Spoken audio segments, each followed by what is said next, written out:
The tasks that you guys have to do are mimicking all of the practice activities that you did in the first half of Activity 7. So, Task 1, I've given you a description of the data. And basically for this one, you're going to be filling in an ANOVA table given certain pieces of information. For task 2 and 3, you've been given different research scenarios. The same set of instructions are given for both tasks. So using the information in each of the data descriptions, you'll figure out what your independent variable, or if you have multiple independent variables, what those are, what the levels of those are, how you might organize your data based on those levels, and then run the appropriate ANOVA and SPSS. So you're either going to be doing a one-way independent ANOVA or a two-way independent ANOVA. You'll interpret the results based off of the questions that are provided in the answer sheet, and then you'll create a bar graph for each task. The way that you organize your bar graph is entirely up to you. I've given you two different ways to graph the difference between means for both a one-way and a two-way ANOVA.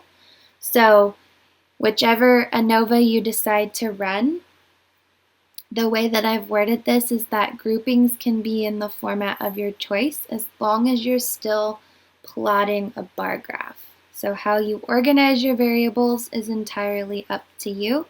I will have multiple graphs on my version of the answer key, so I should be able to account for the different variations that you might use.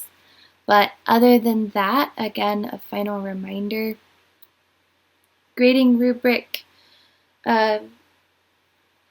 the grading rubric for this activity can be found in the Module 7 checklist. So you can kind of use that to figure out if you've got all of the appropriate components for your answers.